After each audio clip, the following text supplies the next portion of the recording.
नमस्कार, आप देख रहे हैं बिहार हर्पल न्यूज। मैं हूं आपके साथ काव्या कौशिक। मुजफ्फरपुर जिले के साहेबगंज प्रखंड के जिला परिषद निर्वाचन क्षेत्र संख्या 2 की उम्मीदवार अंजनी कुमारी से आपको मैं रूबरू कराती हूं। तो सबसे पहले मैम, आप अपना इंट्रो दे दीजिए कि आप कहाँ तक आपने पढ़ाई की है और क्या क्या आपका प्रोफेशन रहा है पहले। मेरा नाम अंजनी कुमारी है। मेरी स्कूलिंग दिल्ली से हुई है और मैंने कॉलेज कोलकाता से किया है। उसके बाद मैं इंडिगो एयरलाइंस के साथ एडमिनिस्ट्रेशन पोस्ट पे रही हूँ 4 साल के लिए। ये सब करने के बाद मैं अपने हस्बैंड के साथ उनके बिज़नेस में आई हूँ, उनका फाइनेंशियल एस्पेक्ट देख रही हूँ। अब मैंने अपना पॉलिटिकल करियर स्टार्ट किया है। मैं इसको बहुत ज़्यादा पॉलिटिकल करियर नहीं बोल सकती अभी। अब तक मैं एक समाज सेवी रही हूँ, आगे भी मैं अपनी यही छवि मेंटेन करना चाहूँगी। तो मैम, आपने बोला कि आप समाज सेवी रही हैं, तो फिर अभी तक आपने समाज के लिए क्या क्या किया है? 1-2 पॉइंट्स। देखिए, अभी लॉकडाउन हुआ था जैसा आपको पता है, तो मैं और मेरे हस्बैंड, जो लोग दिल्ली से चल रहे थे, हमारे भाई जो वहाँ से चले थे, उनको पता नहीं था कि आगे उनके पास खाना होगा या नहीं होगा। रास्ते में उनके पास जाने के लिए कोई जगह नहीं, ठहरने के लिए कुछ नहीं, पीने के लिए पानी नहीं, तो हमने उसकी व्यवस्था करी। हम पिछड़े वर्गों में पहुँचे हैं जहाँ पे सरकार की नीतियाँ नहीं पहुँची थी। हमने वहाँ जाके अनाज का वितरण किया है। हमने लोगों को जो सहायता उन्होंने मांगी है हमसे, उन्होंने अब तक वो दिया है। हमने मोस्टली कोविड के टाइम में, लॉकडाउन के टाइम में ज़्यादा काम किया है, और वही एक टर्निंग पॉइंट रहा है मेरी ज़िंदगी में, ये सोचने का कि जब ऐसी स्थितियाँ आएंगी तो क्या हम लोगों के साथ खड़े होंगे। तो हम 10 लोग तो कर सकते हैं, पर्सनल एस्पेक्ट पे है। अगर भगवान की कृपा रही तो हम 100 लोग भी कर लेंगे। लेकिन जो गांव के गांव हैं, हमारी पंचायतें हैं, उनका विकास, उनकी समस्याओं का समाधान करने के लिए कौन बैठा है। तो मैंने सोचा कि जब हम इसको छोटे स्तर पे कर रहे हैं तो बड़े स्तर पर क्यों ना लेके चलें। मैम, आपका प्रोफेशन और आपकी पढ़ाई बहुत अच्छी हुई, तो आपने जॉब भी अच्छी की है, तो फिर आपने वहाँ से ऐसे उसको ड्रॉप आउट करके फिर पॉलिटिक्स में। देखिए, जब आपके पास सब कुछ होता है तब आप अपने कंफर्ट जोन में होते हो, आप एक बबल में होते हो। आपको ऐसा लगता है कि यहाँ पे सब कुछ है, मैं सब कुछ अपने तरीके से कर सकती हूँ। जो मेरे साथ भी था, अच्छी जॉब थी, हस्बैंड अच्छा कर रहे थे, हम लोगों के पास भगवान की कृपा से सब कुछ था। लेकिन हमेशा से दिल में एक ख्वाहिश रहती है, जब आप आते हो अपने घर, आप मेरे घर अभी आई हैं तो आप देख सकती हैं, सड़कें नहीं हैं यहाँ पे, लोगों के पास रोज़गार नहीं है। यहाँ पे लोगों को यही नहीं पता है कि प्रधानमंत्री ने उनके लिए क्या योजनाएं निकाली हैं, क्या उन तक आई हैं। जब उनको यही ज्ञान नहीं है तो आप चाहते हो कि आप उनके लिए कुछ करो। तो मेरे और मेरे हस्बैंड का हमेशा से यही था कि हम उनके लिए कुछ करें। तो मैम, आपने जनता के लिए कुछ सोच के खड़ी हुई, तो 1-2 पॉइंट्स आपके होंगे जो इन चीज़ों में विकास करना है। हमारा जो क्षेत्र है, साहेबगंज क्षेत्र जो है, वो बाढ़ से बहुत ज़्यादा प्रभावित हो जाता है। बाढ़ क्या, बारिश के भी पानी से बहुत ज़्यादा प्रभावित। इतनी बारिश होती है कि लोगों के खेतों में पानी लग जाता है, धान की फसल हो नहीं पाती, और गेहूँ का तो मतलब किसान अभी भी डर रहे हैं कि गेहूँ कैसे होगी। तो बाढ़ की नाला निकासी पे कुछ काम करेंगे? देखिए, ये तो बहुत ही शर्मनाक रहा पिछला साल हमारे लिए, जनता के रूप में भी, कि हमारे घरों तक पानी था। हमारे बच्चे बीमार हो रहे थे क्योंकि इतना ज़्यादा हर जगह पानी लगा था। और हमें ये दिमाग में रखना होगा कि ये महीना आएगा, ऐसा टाइम आएगा, और हम उसके लिए पहले से प्रिपेयर होना पड़ेगा। अगर हम नहीं होते हैं तो जो हुआ है इस साल वो अगले साल भी होगा। हाँ, वो तो आपको प्रिपेयर रहना पड़ेगा। मैम, आप महिला हैं और महिला उम्मीदवार भी हैं, तो यहाँ की कुछ महिलाएं, लड़कियों की सेफ्टी के लिए, महिलाओं के लिए क्या क्या कर रही हैं? देखिए, मैं पिछले 3 महीने से क्षेत्र में घूम रही हूँ। मुझे खुद को डर लग जाता है जब ऐसा जगह आता है जहाँ पे लाइट नहीं है। इसलिए लाइट नहीं है क्योंकि बिजली विभाग ने लाइट नहीं दी है। लाइट है लेकिन हमारे पास लैम्प पोस्ट नहीं है। सोलर वितरण हुआ था, सोलर लाइट्स का, वो सही जगह नहीं लगी। वो लोगों के घर के सामने लगा है, वो जहाँ पे लगना था वहाँ पे नहीं लगा है। तो लाइट, सड़क, आप मेरे घर ही आई हैं, आपको सड़क, आपने देखा है सड़क का हाल। क्या पहले कोई जिला परिषद नहीं रहे थे लोग, लेकिन उन्होंने क्या किया, जहाँ उनको सही लगा वहाँ तक सड़कें दी। हम अगर बेसिस पे आ जाएं, हम डिस्क्रिमिनेशन करे कि यहाँ तक सड़क ठीक है और यहाँ पे ठीक नहीं है, तो ये गलत होगा। ये अगर मैं भी आगे चल के ये करूँ कि मैं अपने घर तक सड़क ले आऊँ और आपके घर तक नहीं लाऊँ, तो ये डिस्क्रिमिनेशन नहीं है, चाहे वो किसी भी बेसिस पे हुआ हो। तो हमें ये सब से आगे उठकर, कास्ट, क्रीड, आपका डिफरेंसेस छोड़कर, सब कुछ से आगे हम लोगों को विकास के लिए काम करना होगा। हमें सड़कें देनी पड़ेंगी, हमें बच्चों का स्कूल देखना पड़ेगा। स्कूल में पानी भरा है, क्यों भरा है? हमारी गलती है ना। और सिर्फ आप ये कह दें आज कि हमने तो काम किया था, तो काम कहाँ है आपका? दिखना चाहिए ना।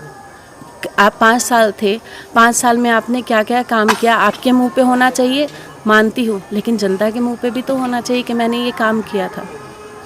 तो हमें सब सोचकर पहले से नीतियाँ बना के, योजनाएं बना के काम करना होगा, तभी हम सफल हो पाएंगे। मैम, ज़्यादातर देखा जाता है कि जो भी विधानसभा या फिर कोई भी जिला पार्षद, मुखिया के चुनाव में बहुत सारे वादे किए जाते हैं और उन वादों पे जो हमारे उम्मीदवार होते हैं बाद में बहुत कम, मतलब ना के बराबर ही खरे उतर पाते हैं, क्योंकि वादे तो बहुत बड़े बड़े किए जाते हैं और बहुत बड़ा बैनर, पोस्टर, सब कुछ लगता है। तो आपके जो ये वादे हैं, ये सारे काम है क्षेत्र के लिए, ये सारे, इन पे आप खड़े उतर पाएंगे? देखिए, जनमत का ना एक बहुत अच्छा उदाहरण यही है कि आप बदलाव ला सकते हैं। जो आपके लिए काम ना करे, आप उनको बदल सकते हैं। अगर आप वो बदलाव नहीं करते हैं सही समय पर, और आप सिर्फ इस पे चलते हैं कि आप ये सोचते हैं कि नहीं, उन्होंने वादा किया है, उन्होंने पूरा नहीं किया, फिर उनको मौका दे, तो ये गलत होता है। तो मैम, अभी आपको इस बारी जनता अगर 5 साल का मौका दे देती है, अगर आप इन सारे जो भी आपका जो काम है, जो आप मार्क करके रखिए कि ये करना है, अगर वो सब आप कर दीजिएगा या फिर नहीं कर पाइएगा, तो फिर अगले नेक्स्ट 5 साल के लिए तो आपको नहीं चुना जा सकता है। जनता क्यों? 5 साल क्या, मेरा कहना है कि जो काम नहीं करता, मैं खुद भी एक वोटर हूँ। आज अगर मैं इस पॉलिटिकल एस्पेक्ट में नहीं आऊँ, तो मैं भी तो एक वोटर हूँ, आप भी एक वोटर हैं। क्या आपको उसको चुनना चाहिए जो आप, जिसने वादा किया, अगर वो 80% भी उस वादे को नहीं निभाता है, तो क्या आपको लगता है? देखिए, इंफ्रास्ट्रक्चर एक दिन में नहीं बनता, मैं मानती हूँ इस चीज़ को, लेकिन उसका काम आज स्टार्ट किया जा सकता है। आपको दिखना चाहिए कि हाँ, वो काम कर रहा है, वो आगे काम करेगा, तभी तो आप उसको चुनाव करेंगे। अगर आपको दिखता है कि नहीं, अभी तक नहीं हुआ है, और मैं 5 साल आराम से बैठूं और 5 साल बाद आपके पास आऊं कि नहीं, मैंने तो ये पास कर दिया था, सिर्फ मेरे पास कर देने से हो जाएगा क्या? मैम, हेल्थ पे कुछ काम कीजिएगा आप? देखिए, हेल्थ पे तो मैंने हमेशा ही कहा है, मैं 2-3 जगह गई हूँ, मैंने देखा है हेल्थ सेंटर्स तक नहीं है हमारे पास। आज अगर मैं अपने ही गांव की बात करूं, शाहपुर में कोई बीमार होता है, यहाँ से साहिबगंज जाना पड़ेगा, साहिबगंज छोड़िए आपको मुजफ्फरपुर जाना पड़ेगा, क्योंकि हेल्थ सेक्टर ऐसा हो रखा है हमारे पास। डॉक्टर्स की कमी नहीं है हमारे देश में, लेकिन सही रूप में हमारे पब्लिक तक हेल्थ सेक्टर नहीं पहुंच पाया है। इंफ्रास्ट्रक्चर की कमी है, हमारे प्लानिंग की कमी है, और ये अब तक की लाई हुई नीतियों की कमी है। ऐसा नहीं है कि प्रधानमंत्री ने योजनाएं नहीं लाई, या अब तक किसी भी प्रधानमंत्री ने या सीएम साहब ने योजनाएं नहीं लाई, लेकिन ये पंचायती राज सिस्टम की गलती हो गई है कि हमारे पास वो योजनाएं आज नहीं पहुंची हैं। मैम, मुख्यमंत्री का जो 7 निश्चय चिन्ह योजना है, उस पर बहुत जगह देखा जा रहा है कि नल में पानी नहीं आ रहा है, तो आपके आने के बाद वो हो सकता है पॉसिबल? देखिए, मैं अपने क्षेत्र की बात कर सकती हूँ, जहाँ पे जो भी दिक्कत होगी, हम उसके ऊपर पहले सोचेंगे, उसके बारे में काम करेंगे। सिर्फ यहाँ से बैठ के मैं लंबी लंबी बातें कर दूँ, मैं बोल दूँ कि नहीं, हम तो सब चीज़ें कर देंगे, हम पानी ले आएंगे, हम सड़कें ले आएंगे, हम सब कुछ ले आएंगे, और हम जब लाने का टाइम आए तब हमें पता चले कि हम तो ये कर ही नहीं सकते, ये गलत होगा। तो आपको मेरे साथ चल के, जनता को मेरे साथ हर वक्त ये देखना होगा, और मैं अपने आप को उस रूप में लाना चाहती हूँ कि कल को कोई भी आम आदमी आके पूछ सके कि अंजनी जी, आपने बोला था कि मेरे घर में पानी आएगा, वो क्यों नहीं आया? तो मैं उनको आंसरेबल हूँ। अगर आप एज ए लीडर आते हैं, तो आपको प्रधानमंत्री ने ही कहा है कि मैं जनसेवक हूँ, तो मैं जनसेवक बनना चाहती हूँ। मैं खुद को इस पोजीशन पे रखना चाहती हूँ कि लोग आएँ और इवैल्यूएट करें मेरे वर्क को, और देखें कि हाँ, मैंने काम किया था, काम नहीं किया है, काम करूँगी, काम नहीं करूँगी। Okay ma'am, thank you ma'am. Thank you so much. अपना परिचय दीजिए। जी, मेरा नाम चंद्रमोहन सिंह हुआ, मैं अंजनी कुमारी का हस्बैंड हूँ। मैं बाहर से, लंदन से MBA करके अपने पिताजी के बिज़नेस में आया, मैं बिज़नेस कर रहा था। फिर जैसे ही मेरी पत्नी ने बताया कि लॉकडाउन का फेज़ आया और I got to see people कि लोग यहाँ से वहाँ जा रहे हैं, किसी को कुछ सहायता नहीं है, कुछ नहीं है। तो उस समय हम लोग आगे बढ़ चढ़ के लोगों का सहायता किया। उसी दिन मैंने अपने पिताजी से और अपनी पत्नी से बोला कि हमें पॉलिटिक्स की तरफ रुख करना चाहिए और लोगों की सहायता करनी चाहिए। तो इसी सोच से हम लोग आए हैं, जन की सेवा करने के लिए। इसी सोच से हम लोग इस पॉलिटिक्स में आए हैं। मेरा नाम मुरारी शरण सिंह है। विलेज नेम मुन्ना जी बोलते हैं। मैं शाहपुर गांव का निवासी हूं। अंजनी कुमारी मेरी बहू है, मैंने पुत्रवधू है। जी, आप पहले से भी किसी पॉलिटिकल पार्टी से जुड़े थे या पॉलिटिक्स से जुड़े थे? मैं कार्यकर्ता के रूप में पहले काम किया हूं। मैंने कार्यकर्ता के रूप में 1995 से पहले तक। उसके बाद मैं राजनीति माहौल से अलग होकर व्यवसाय में लगा और व्यवसाय को डेवलप किया। व्यवसाय डेवलप करने के बाद मैं बहुत जीरो से व्यवसाय किया था और एक मुकाम पर ले गया। उसके बाद लगा कि नहीं, हमने एक होटल भी विवाह भवन भी खोला। तो उसमें हमारी पहली पत्नी मैंने गुजर गई थी, उसके नाम से ही होटल खोला, होटल रेणुका पैलेस। विवाह भवन भी खोला। जो कुछ ऐसे लोग हों, हमारी एक बड़ी लड़की भी थी चंद्रमोहन जी से बड़ी, वो भी गुजर गई थी रोड एक्सीडेंट में। तो मैं ऐसा सोचा था कि मैं एक बेटी का दान नहीं करूँ, लेकिन मेरे संस्था से हजारों बेटी का दान हो जाए।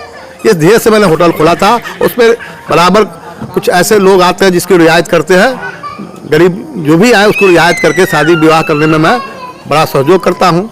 उसी क्रम में मैं अब जब देखे व्यवसाय बढ़ा तो मैं सोचा कि गाँव में भी व्यवस्था बहुत चरमरा गई है। आज किसी को प्रसव हो जाए तो हॉस्पिटल जाना बड़ा मुश्किल हो जा रहा है। कहीं ब्लॉक में ऐसी कोई व्यवस्था नहीं है कि दनादन वो व्यवस्था हो जाए। प्रखंड, ब्लॉक, पंचायत, कहीं भी ये व्यवस्था नहीं है। कोई बीमार, पहले तो हॉस्पिटल में भी डॉक्टर रहते थे। आज जो भी हॉस्पिटल है कहीं डॉक्टर नहीं है। सरकारी हॉस्पिटल हैं लेकिन डॉक्टर नहीं है। राजनीति इतनी गंदी हो गई है, जातिगत राजनीति के तहत लोग कहीं कुछ बोल नहीं पा रहे हैं। हमारे लड़के, हमारे बहू थ्रू आउट शुरू से ही हॉस्टल रहे हैं। उनको जात पात की कोई व्यवस्था नहीं है। जात पात से ऊपर उठ के समाज सेवा में आना चाहते हैं। कोई थ्रू बच्चे से हॉस्टल में रहे, हर जाति के लोग के साथ रहे हैं। विदेश में गए, हर जाति मजहब के साथ रहे हैं। तो उसमें जात पात नहीं है। हम लोग चाहते हैं कि जात पात से ऊपर उठ के समाज का सेवा हो, व्यवस्था हो, उसमें हम लोग योगदान करें। आप अपना परिचय दीजिए। मेरा नाम मृत्युंजय ठाकुर हुआ। घर मेरा मोरहर हुआ, रूपछपरा पंचायत में। मैं मुन्ना जी का प्रबल मददगार हूँ। दुख में सुख में मैं इनके साथ रहता हूँ।